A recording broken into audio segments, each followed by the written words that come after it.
espesyal yan mga kadodong. Dahil pag mga mayayaman nga, ulitin ko, hindi pwedeng wala yan sa pagkainan nila mga kadodong.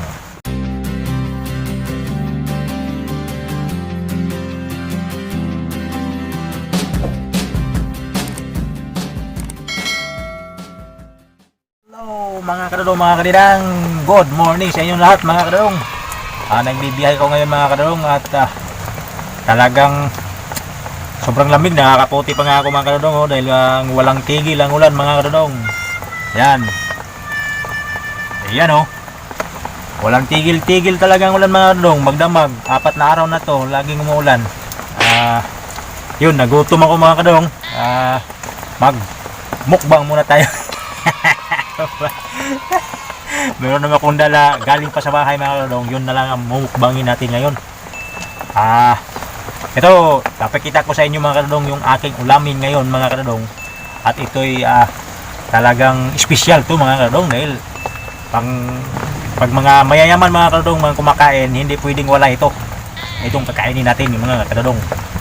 Yun na rin ang gagawin kong ulam mga kadodong. Espesyal ito dahil sa mga mayayaman, ito yung hindi pwedeng mawala sa kanila pag sila ay kumakain mga kadodong.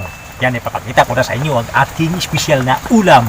Kasi yung mga namumukbang mga kadodong ay ang kanilang mga minumukbang mga kadodong ay sobrang sasarap ng mga pagkain nila mga kadodong. Hindi lechon, mga lechon baboy, yung lechon manok, diba? Sasarap. Mayroong sugpo ng lalaki, naku. Mayroon din alimango, alimasag, sobrang sarap ang mga ulam nila mga kadodong. Pero itong mukbangin natin ngayon ay espesyal din ito mga kadodong. Hindi tayo magpapahuli. Ito'y espesyal dahil ang mga mayayaman mga kadodong, hindi rin pwedeng wala ito pag sila'y kumakain. Hindi pwedeng wala ito sa pagkainan nila mga kadodong. Yan, ibabahagi ko na sa inyo yung aking imumukbang ngayon mga kadodong. Ay, kasi kulo po yan pala mga kadodong. Andito tayo ngayon sa tricycle sa loob dahil umuulan sa labas mga kadodong. Yan yan kita nyo ba? Yan, may tubig pa mga kadodong. Yan. Alright mga kadodong, di natin tatagal din para makita nyo na ang ating mukha ngayon mga kadodong. Okay mga kadodong, andito na yung ating mumukbangin. Nakahanda na siya mga kadodong. Yung kanin ko mga kadodong, dami. Ang dami yan yan kita nyo ba mga kadodong? Yan, ito yung mumukbangin natin mga kadodong. Yan ang kanin ko kita nyo ba mga kadodong? Yan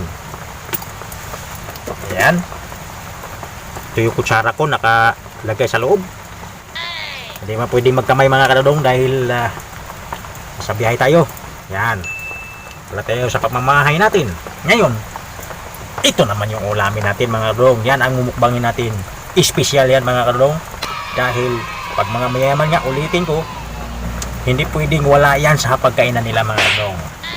Yan ang ulamin natin ngayon mga kadodong. Yan, kakaiba namang mukbang to mga kadodong dahil yung mga namumukbang nga, ulitin ko, yung mumukbang nila, ang sobrang sarap yung mga kinakain nila mga kadodong. Mga lechon baboy, lechon manok, mga sugpong malalaki, kung ano-ano pa, ang sasarap yung mga minumukbang nila mga kadodong. Ito sa akin naman kakaiba. Buksan na natin. Ito yung espesyal na ulam natin ngayon. Yan isang pirasong saging lang mga kadodong. Kawawa naman mga kadodong. Pastilan buhay mga kadodong. Ito lang nakakayanan ko mga kadodong, mumukbangin ko ngayon mga kadodong. Ito yung ipares natin sa kanin nating dami. Kaya mo ba mga kadodong? Kalahati yan mga kadodong. Ito yung ulamin ko, isang pirasong saging. Malaki lang siya ng kunti sa hinlalaki ko mga ito yung mukbangin ko ngayon mga kadodong. Yan, okay, ito yung kanin ko, kalahati kasi mamaya naman tanghali, kalahati magtira ako ng kanin, kalahati lang. Itong saging kung hatiin pa to, di na siguro kaya. Okay mga kadodong, umpisahan na natin. Ito yung espesyal mga kadodong, di ba? Paalala nyo mga kadodong, yung mga mayayaman, pag kumakain sila, pwede bang wala ito sa pagkainan nila? Di pwede. Nandyan talaga ito, mga kalodong. Alright, umpisa na natin ating mukbang mga kalodong. Okay mga kalodong, umpisa na tayo sa ating mukbang challenge. Ayan na.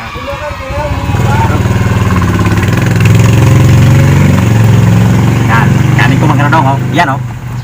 Yan oh. At ito na naman yung ulam natin. Malaki lang ng konti sa hindalaki ko mga kalodong. Ito lang yung ulamin natin. Diba? Okay. Umpisa na natin.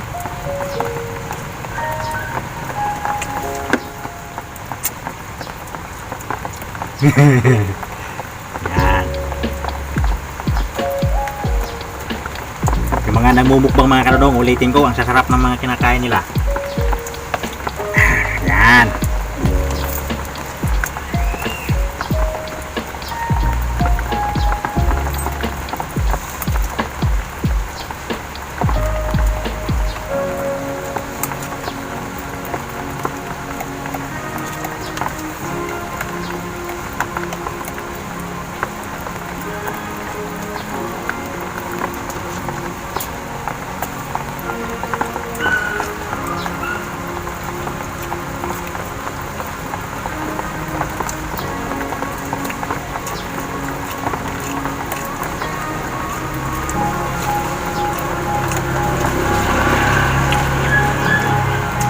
Di pwedeng damihan yung pagkain sa saging mga kalodong dahil kailangan makalahati mo na to. Tama-tama din maubos din itong saging natin na ulam. Piskal ulam natin mga kalodong. Nahanap-hanap din ng mga mayayaman. Pag kumakain sila, hindi pwedeng wala ito mga kalodong.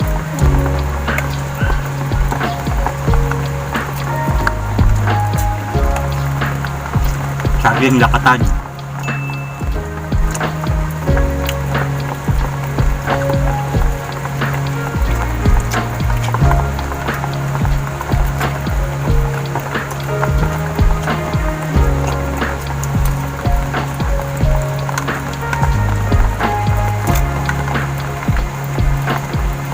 Tayo mga kalodong.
Kaya mga kadong.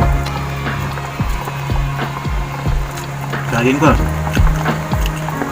Ito, nasubukan niyo na ba ng mga kadong? Ulam niyo saging? Kung nasubukan niyo ito mga kadong, ulam niyo saging kumakain kayo. Walang ibang ulam, saging lang.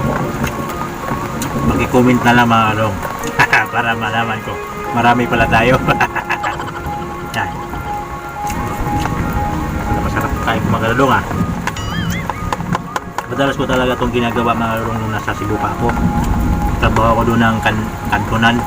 Magkano pa lang sahod ko noon ng araw, 30 pesos. Tapos alawas namin sa buong maghapon, pang ulam, 12 pesos. Kaya pakahirap. Kaya ang ginagawa ko mga kadong para makatipid, bumili ako ng ganitong saging, din klaseng saging, lakatan.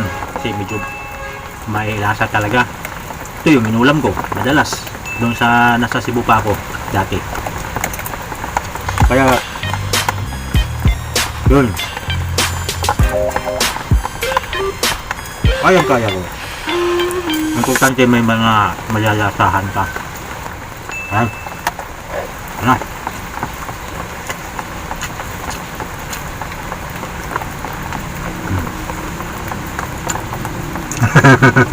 Ayan na.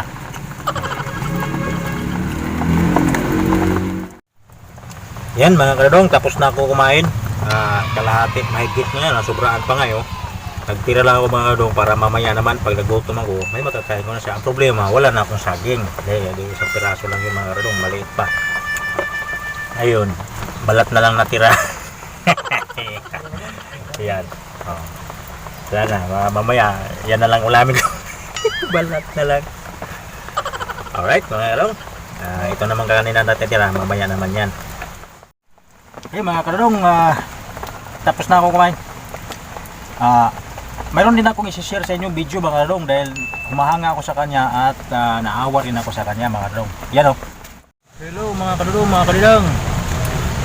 Mayroon lang akong isi-share sa inyong video mga kadong, no? Hanga ako sa kanya dahil tutulog lang siya sa isang kapirasong plywood. No, nakakaawa mga kadudong. Nais ko lang i-share din sa inyo. Ako gusto akong tumulong, kasi nga lang wala rin naman ako may tutulong. Ano bang mayroon ako na may tutulong sa kanya? Si tricycle driver na nila ko, sapat lang din sa aking pangangailangan sa araw-araw mga kadudong. Na magpapasalamat tayo mga kadudong, mga kaidang, na sa kabila ng lahat hindi natin nararanasan yung ganyang klaseng buhay, dahil talaga napakahirap niyan pag ganyang klaseng buhay mga kadudong. Sobra. Wala siyang kumot, walang unan, bukod tanging mayroon siya yung damit lang niya at yung may sako sa katabi niya. Yan ang lagayan ng kanyang makuliktang basura mga kadudong. Yan ang lagyan niya at para may binta niya. 4 na araw na ngayon na laging umuulan mga kadudong, araw, gabi, umuulan. 4 na araw na rin, araw, gabi din na nagtitisyan sa lamig. Walang kumot, diba? Kaya mga kadudong, naisipan ko lang na i-share sa inyo. Dito siya nakakubli mga kadudong, para hindi naman lamang siya maulanan mga kadudong.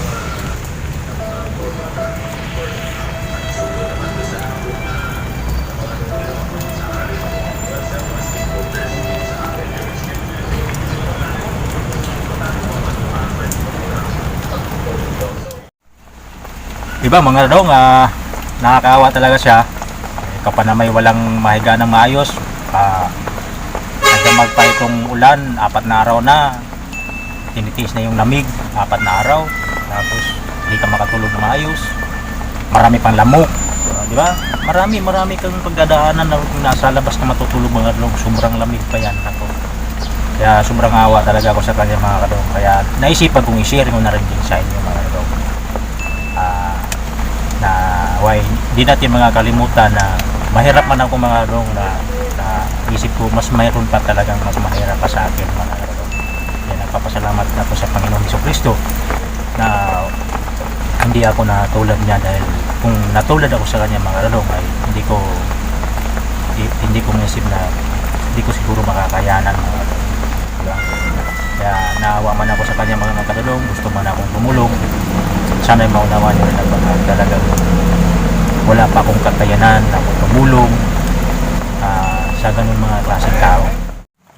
Mga kadudong, mga kalidang, sanay natuwa kayo sa binahagi ko sa inyo ngayong video mga kadudong tungkol sa pambubukbang ko, at yung ibinahagi ko rin sa inyong video sa tungkol sa isang pulubi mga kadudong. Ako'y lubos na papasalamat na gaano man ako kahirap ngayon mga kadudong ay hindi ako katulad niya na mayroon pa talagang, kung mahirap man ako, mayroon pang mas mahirap pa kaysa sa akin mga kadudong. Kaya taos puso akong papasalamat sa ating Panginoong Jesucristo na hindi niya ako pinabayaan.